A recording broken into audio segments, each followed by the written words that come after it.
Nobody has been better on defense than Trevon Diggs this season. The Cowboys' second-year cornerback has 5 interceptions in only 4 games, one more than he had in his entire 44-game career at Alabama. Diggs has been a cornerstone for a Dallas defense that sucked last year, but has improved dramatically under Dan Quinn, already with 10 takeaways in 2021. Diggs was inconsistent as hell as a rookie, but did show some promise. One game he'd be shut down, the next he'd get burnt by a subpar wideout. Opposing teams were targeting Diggs, but he looks 10 times better now. There were many valid concerns about Diggs coming into the pros. A lot of fans claimed he wouldn't be a top prospect if his older brother wasn't Stefon Diggs. What the hell is even that? Plus, his technique is pretty weird. Diggs was the #1 wide receiver recruit in Maryland, but converted to corner with the Crimson Tide. He played where Nick Saban wanted to use him as a freshman, but shifted to defense only as a sophomore. It took time to adjust, but he molded into one of the best corners in college, and he's already showing signs of turning into a top corner in the NFL.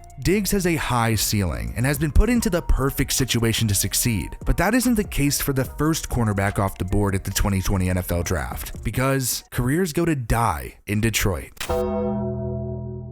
Jeff Okudah is off to a less than ideal start, rupturing his Achilles in week 1. He was brought in to replace Darius Slay, but he definitely didn't live up to the hype of being the #3 selection as a rookie. Okudah dealt with a hamstring injury early in the season before suffering a groin injury in week 11 that ended his year. The Lions didn't give him the #1 corner role, and he couldn't perform at a high level, even when he was on the field. But he's still got a ton of time. At Ohio State, Okudah was literally the perfect corner prospect. Good instincts, good size at 6'1", 205 pounds, and could shut down opposing receivers in man-to-man coverage. He hasn't turned into a generational stud like some expected, but Okudah hasn't really had a lot of opportunities to prove himself due to injuries. A groin injury derailed his rookie year, much like CJ Henderson, the next cornerback off the board at #9. The Jaguars have already traded away Henderson, not because of his play, but more so because that franchise is an absolute dumpster fire. He was shipped away with a 5th-round pick to get a 3rd-round pick and Dan Arnold. Not really sure what the thought process there was, but Urban Meyer has shown no ability of being a competent pro head coach. Henderson made an impact from the second he stepped on the field in Jacksonville, and honestly was pretty damn good, but he couldn't stay healthy. A new regime came in and he wasn't their 1st-round pick, so they traded him to Carolina. Henderson was another guy with ideal size and the ability to stick with any receiver downfield, but the huge worry on him was his tackling, something that hasn't really been an issue in the NFL. Henderson has the potential to become a true lockdown corner, but it won't be in Jacksonville,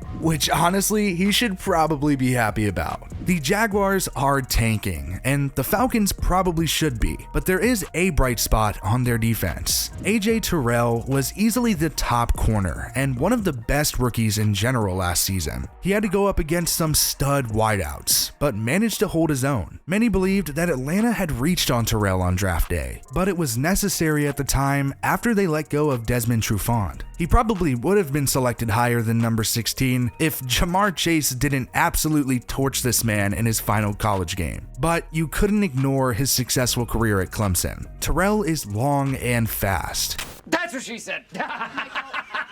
He can play man-to-man all over the field and has proven that in the NFL early on. Terrell very well may be the best corner from the class, but he's going to have a long road ahead in the annex of Atlanta. Jeff Okudah wasn't the only stud corner at Ohio State, playing alongside Damon Arnett, the Raiders' #19 selection. Much like Okudah, his rookie year wasn't great for a lot of the same reasons. Arnett spent time on the COVID-19 list and broke his thumb. When healthy, he struggled, allowing 25 receptions on 32 targets and missing 12 tackles. Not ideal. Through 4 games in 2021, Arnett is playing less than a third of the Raiders' snaps and is well on his way to being labeled a bust. He was never a top 2 corner for the Buckeyes, came into the league at 24 years old, isn't very physical, isn't fast, and has short arms. God, why aren't you seizing the boy?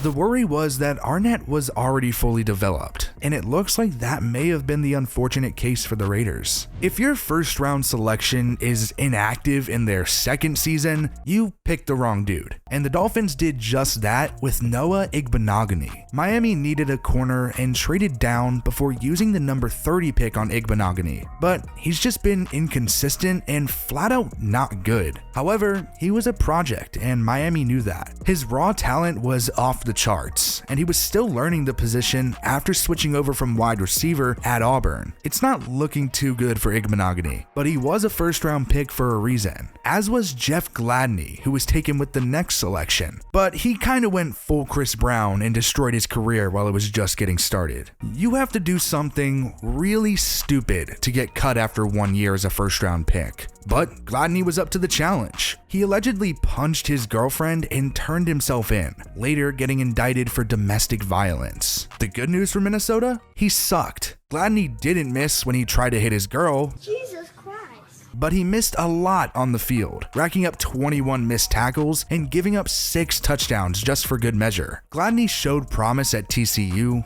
Yes, the guy that got released for hitting his girlfriend also went to a Christian school.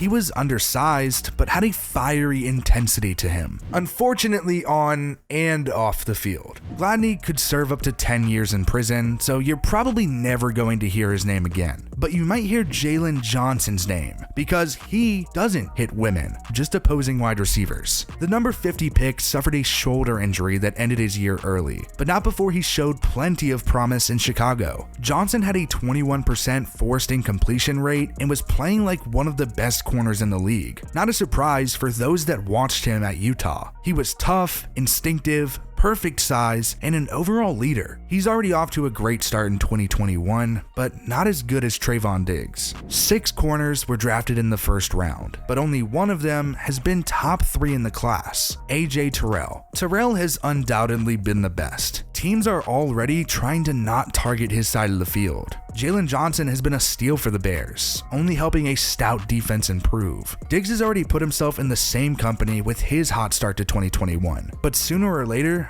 offenses are going to stop throwing his way as often like we've seen with Terrell. The Cowboys made the right decision at number 51, but there were plenty of mistakes with the players drafted before, just like when Cooper Kupp wasn't taken until the 3rd round of the 2017 draft. But that's a different video.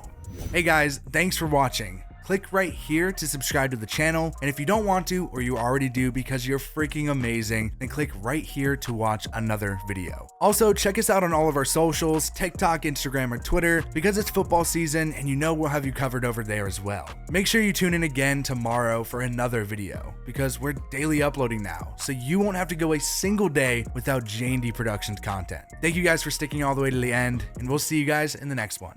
Peace.